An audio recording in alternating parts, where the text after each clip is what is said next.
한국어 토크 진행해 진옥순 손전홍입니다. 2026년 2월에 개봉한 영화 왕과 사는 남자가 흥행몰이에 나서고 있습니다. 숙부 세조에 의해 왕의 자리에서 쫓겨난 강원도 영월로 간 단종의 이야기를 소재로 한 사극이죠. 네, 이제껏 어리고 나약한 이미지로 주로 그려졌던 단종이 영월 백성들과 어울리며 진취적이고 적극적으로 왕으로 활약하는 모습이 영화의 중심을 이룹니다. 타이완은 영화 수입사 게러지 플레이를 통해서 2월 26일 타이완 전역에서 개봉되었습니다. 네, 영화는 타이완군에서 반응도 아주 좋습니다. 예, 오늘 중국항구 토크토크에선 영화 왕과 사는 남자 그리고 영화 속 인물과 배경까지 타이완에서 어떻게 말하는지 알려드릴게요. 그럼 먼저 왕과 사는 남자 타이완에선 제목 이렇게 번역했어요.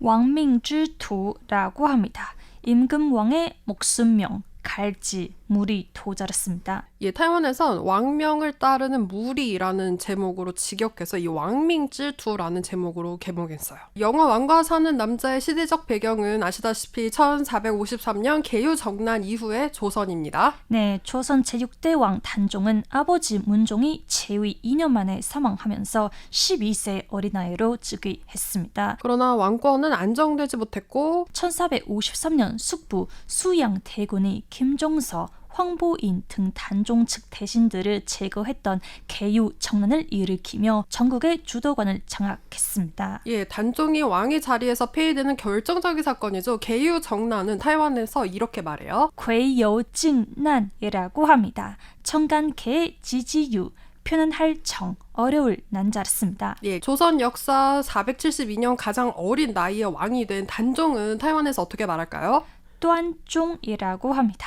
끝단에 마루 종자를 씁니다. 문종의 이른 승하와 12세 어린 단종의 즉위는 왕실의 팽팽한 긴장감이 조성되는 계기가 되었죠. 예, 정확히 조선 제6대 왕 단종으로 즉위한 후 김종서가 좌의정, 황보인이 우의정이 되었고 왕은 형식적인 결재만을 한 채 모든 정사는 의정부에서 관할하는 의정부 서사제가 본격화되었습니다. 킬방원이라고 유명하죠? 네. 대종 이방원 때 신권의 강화를 우려하여 육조 직계제를 실시했지만 세종 때 이후에는 다시 의정부 서사제를 실시해서 왕권과 신권이 조화를 이루는 체제를 마련해 갔습니다. 그러나 단종의 즉위로 신권이 다시 강화되었는데 황표 정사제도가 이를 대표하죠. 조정에서 인사지명권을 위임받은 신하들이 황색 점을 찍어서 대상자를 표시하는 방식으로 그만큼 신하들의 권력이 커지는 제도였어요. 네.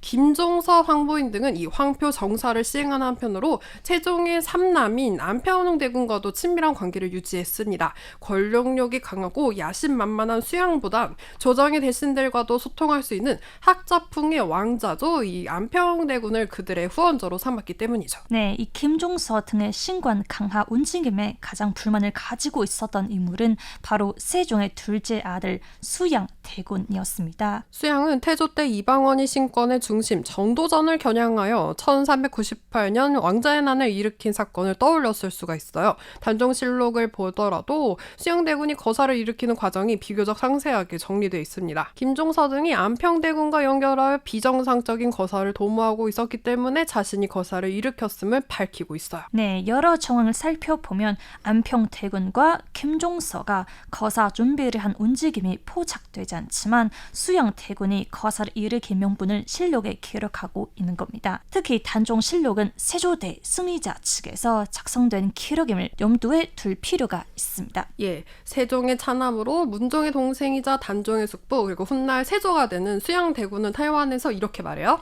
쇼양다준이라고 합니다.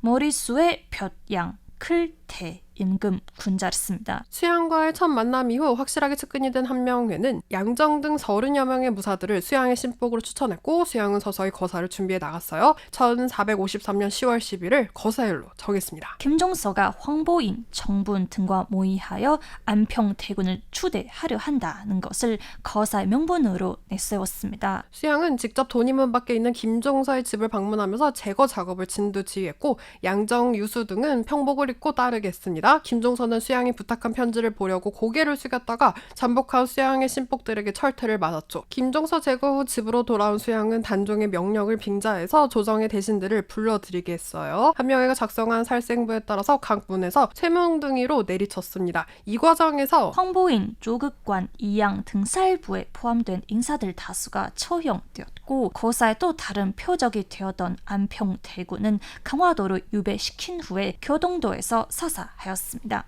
세종의 셋째 아들로 신문과 서화에 뛰어났고 단종을 위해 세조와 맞서다 죽임을 당한 6명의 종친 육종영의 한 사람인 안평대군은 타이완에서 이렇게 말해요. 안평다준이라고 합니다. 편안한에 평평할 평, 클대, 임금 군자를 씁니다. 수양이 일으킨 계유 정난으로 단종을 보필하던 황보인, 김종서 등 대신들이 살해되면서 13살의 어린 단종은 실권을 완전히 잃고 수양에게 영의정, 이조판서, 병조판서 등을 겸직하게 해서 모든 국군의 중사를 결정하게 했어요. 1455년 윤 6월 수양의 압박을 받던 단종은 스스로 왕위를 물려주는 양위를 선언하였죠. 단종이 상황으로 물러나던 날 성산문은 수양에게 옥세를 전해주는 비서의 자리인 예방승지의 직책이 있었어요. 그날 옥세를 수양에게 전해준 성산문은 자기감에 빠졌고 절친한 법 박팽년은 차라리 옥세를 끌어안고 경회를 같이 빠져 죽자고 했다고 합니다. 성산문은 박팽년을 말리며 단종을 다시 왕으로 올릴 수 있는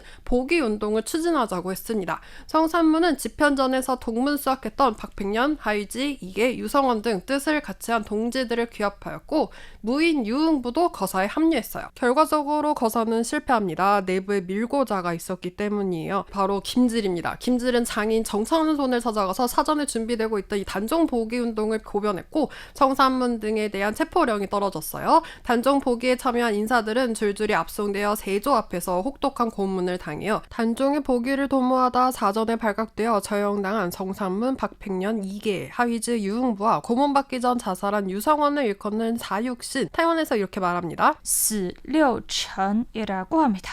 죽을 사의 6류 신하 신자를 씁니다. 사육신을 중심으로 쌍왕 복위 운동이 일어나자 단종에 대한 세조의 경계심은 더욱 커졌고 1457년 6월에는 단종의 장인 송년수와 관왕의 영목 거변까지 일어나자 세조는 단종의 유배를 결정합니다. 유배지로 정해진 곳은 강원도 영월입니다. 영화 속에서도 등장하는 곳이죠. 강원도 영월. 이 영월은 첩첩산중으로 둘러싸인 오지였고 특히 청령포는 동남북 3면이 남한강의 지류인 서강으로 둘러싸여 있고 서쪽은 험한 산줄기 절벽으로 막혀 있어요. 육지이면서도 철저히 고립된 섬과 같은 형태를 띠고 있어서 세조 입장에선 최적의 유배지였습니다. 강원도 영월은 타이완에서 이렇게 말해요. 江原道宁月라고 합니다. 삼면이 강으로 둘러싸여 외부와 단절될 수밖에 없었던 단종의 유배지 청룡포는 타이완에서 칭링푸 이렇게 말합니다. 단종의 유배지 영월에 온 후 전국은 또다시 들끓었습니다. 단종 복위를 시도했다가 경상도 순흥으로 유배되었던 금성대군이 순흥부사 의보음 등과 다시 단종 복위를 꾀하다가 발각되었기 때문이죠. 결국 세조는 단종의 처형을 명했습니다. 권력에 의해 기획된 죽음이었던 만큼 시신도 제대로 수습할 수 없었어요. 영월 호장 어몽도는 시신을 거두는 자는 삼족을 명한다는 엄명을 뚫고 단종의 시신을 수습해 장례를 치르는 인물로 전해집니다. 어몽도의 행적은 조선 후기 단종이 복권된 이후 충절의 사례로 평가받게 되죠. 위험을 무릅쓰고 단종의 시신을 수습했던 영월 호장 어몽도 타이완에서 이렇게 말합니다. 연싱다라고 합니다.